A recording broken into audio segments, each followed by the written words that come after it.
Subhanahu wa taala. Hari ini kita berdiri dalam kebahagiaan yang tak ternilai. Setelah sebulan lamanya kita ditempa dalam madrasah Ramadan.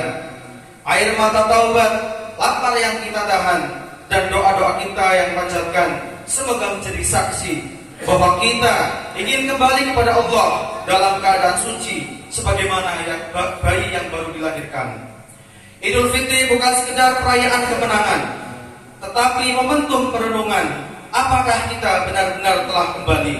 Apakah hati kita telah bersih atau justru masih dipenuhi dengan dendam, kesombongan, dan keangkuhan? Hari ini Allah memberikan kita kesempatan untuk memulai kembali dengan hati yang lembut dan jiwa yang lebih dekat kepada Allah Subhanahu wa taala. Betapa banyak di antara kita yang memasuki Ramadan dengan penuh harap dan kini keluar darinya dengan penuh haru. Kita tidak tahu apakah ini Ramadan terakhir kita atau bukan. Maka di pagi yang suci ini mari kita genggam harapan semoga Allah menerima setiap amal kita, mengampuni setiap dosa kita, dan mempertemukan kita kembali dengan Ramadan di masa yang akan datang. Amin. Jamaah sholat Idul Fitri yang dirahmati Allah Subhanahu wa taala. Idul Fitri yang saat ini sedang kita rayakan bukanlah sekedar perayaan belaka.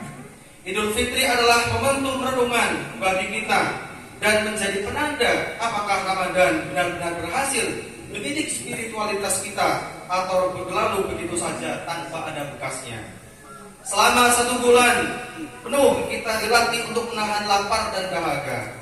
Kita belajar menahan amarah, menahan ego, dan menahan hawa nafsu yang membara.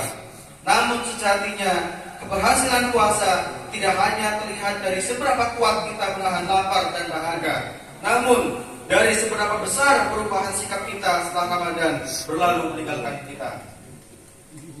Tanda keberhasilan Idul Fitri adalah ketika kita semakin mampu menahan diri, semakin memiliki empati, terutama kepada mereka yang hidup dalam kesulitan dalam kehidupan sehari-hari. Ramadan seharusnya melahirkan pribadi yang lebih peduli, memiliki kelembutan hati, dan lebih memperlakukan orang lain secara manusiawi. Allahu Akbar, Allahu Akbar, Allahu Akbar. La ilaha illallah, Allahu Akbar, Allahu Akbar, walillahil hamd. Hadirin yang dimuliakan Allah Subhanahu wa taala. Dalam kehidupan ini, setiap orang memiliki jalan kebaikan sendiri. Kebaikan tidak selalu diukur dari harta atau kedudukan yang dimiliki. Kita yang hidup dalam kemiskinan dan kekurangan materi tetap bisa berbuat kebaikan dengan cara bersabar diri, menerima takdir dengan lapang hati, dan tetap berusaha memperbaiki kehidupan ini. Perlu kita sadari bahwa kesabaran adalah wujud kemuliaan yang sejati. Sementara kita yang diberi harta dan kekayaan serta kelebihan materi memiliki kesempatan berbuat baik dengan berbagi. Ingatlah, harta yang kita miliki bukan sekedar milik pribadi, tetapi juga amanah yang di dalamnya terhadap hak orang lain yang harus dibagi. Kemudian, kita yang diberi amanah jabatan serta kekuasaan memiliki tanggung jawab besar untuk menggunakan jabatan tersebut bagi kebaikan dan kemaslahatan.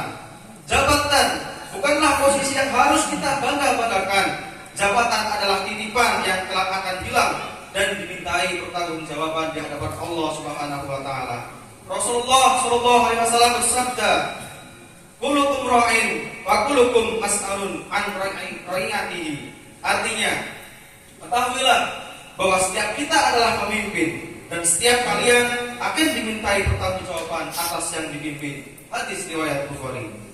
Karena itu, setiap keadaan hidup sesungguhnya adalah peluang untuk berbuat kebaikan. Semua dari kita senantiasa memiliki peran untuk mewujudkan kemaslahatan dan memberi manfaat dalam kehidupan. Kita tak boleh berkecil hati dengan keadaan yang tak boleh jumawa dan bangga dengan jabatan yang dianugerahkan.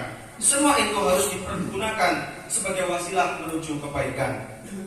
Inilah beberapa wujud keberhasilan yang kita katakan setelah kita menjalani ibadah puasa di bulan Ramadan ini. Semua itu adalah buah dari ketakwaan yang menjadi tujuan utama disyariatkan ibadah puasa yang kita lakukan.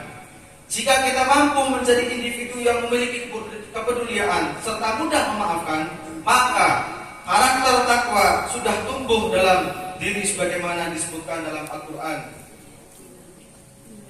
Allahu Akbar, Allahu Akbar, Allahu Akbar.